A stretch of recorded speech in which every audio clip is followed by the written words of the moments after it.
Dengue মোকাবিলা শহর জুড়ে সচেতনতা মিছিল। জেলা প্রশাসন ও রেড ক্রসের মালদা জেলা শাখার উদ্যোগে মিছিলের আয়োজন করা হয়। বৃহস্পতিবার সকাল 11টা নাগাদ মালদা কলেজ ময়দান থেকে শুরু হয় সুসজ্জিত সচেতনতা মিছিল। জেলা প্রশাসনের বিভিন্ন দপ্তরের পাশাপাশি ব্যবসায়ী সংগঠন ও বিভিন্ন স্কুলে ছাত্রছাত্রী ও সাফাই কর্মীরাও পা মিলিয়েছিল সচেতনতা মিছিলে পা মেলান জেলা শাসক নিতিন সিংহানিয়া, অতিরিক্ত জেলা শাসক পীযূষ সালুঙ্খে, ইংরেজবাজার পৌরসভার চেয়ারম্যান কৃষ্ণেন্দু নারায়ণ চৌধুরী, জেলা মুখ্য স্বাস্থ্য আধিকারিক সুদীপ্ত ভাদুরী, ইন্ডিয়ান রেড ক্রসের মালদা জেলা শাখার সভাপতি ডক্টর DN সরকার সহ অন্যান্য আধিকারিকেরা। মানুষকে সচেতন করতে মশার মডেল প্রদর্শন করা হয় মিছিলে। পাশাপাশি বিভিন্ন স্কুলের ছাত্রছাত্রীরা হাতে প্লেকার্ড নিয়ে ডেঙ্গু মোকাবিলার বার্তা দেয়। পথ চলতি মানুষদের মধ্যে বিতরণ করা হয় লিফলেট। সারা শহর পরিক্রমা করে মিছিল শেষ হয় মালদা শহরের বৃন্দাবনী ময়দান এলাকায়।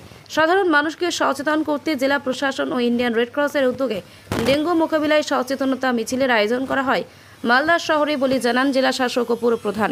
মালদা থেকে বিশ্বজিৎ মণ্ডলের রিপোর্ট।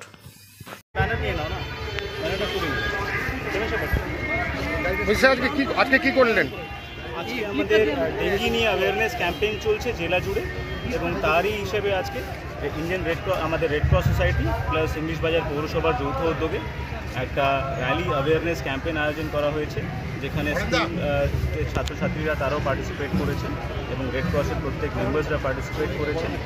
আমাদের যেহেতু ডেঙ্গি কেসেস বাড়ছে, আমরা বিভিন্ন অ্যাক্টিভিটিসের মাধ্যমে ক্লিনিং অ্যাক্টিভিটিস থেকে শুরু করে লার্ভিসাইড স্প্রে থেকে শুরু করে গাপ্পি মাছ ছাড়া থেকে শুরু করে আরও বিভিন্ন অ্যাক্টিভিটিস সরকারি নির্দেশ অনুযায়ী সেটা করছি, এবং তারই পার্ট হিসেবে যে আইসি ক্যাম্পেইন মানে অ্যাওয়ারনেসগুলো বাড়ানো, তারই হিসেবে আজকে একটা র্যালি।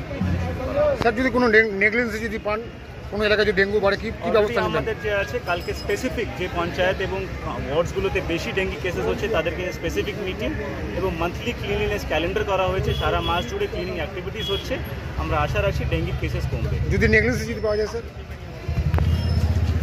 কত রয়েছে এখনও অবধি আমাদের জেলায় 354 জন মতো আক্রান্ত হয়েছে। মূলত কোন কোন ব্লকে বেশি?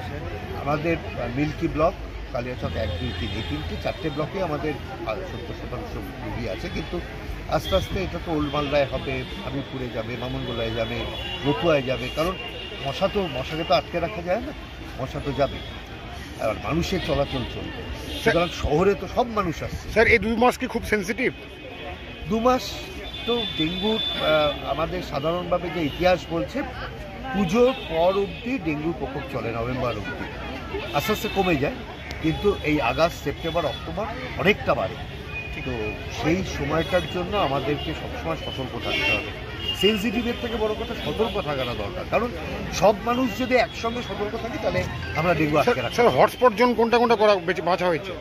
হটস্পট বিভিন্ন সময় বিভিন্ন সপ্তাহে অ্যালার্ট আসছে। এবার কোন এই মুহূর্তে আমাদের যেমন নরহাট্টা জিপি আছে, আমাদের কালিয়াচক 1 নম্বর আছে, সুজাপুর জিপি আছে, আমাদের কালিয়াচক 3 ব্লকের 2টি জিপি আছে, এরকম বেশ কয়েকটা জিপিতে আমাদের বিনোদপুর জিপি আছে ইংলিশবাজারের মধ্যে, আমাদের যদুপুর 1 নম্বর আছে ঠিক পৌরসভার পাশে।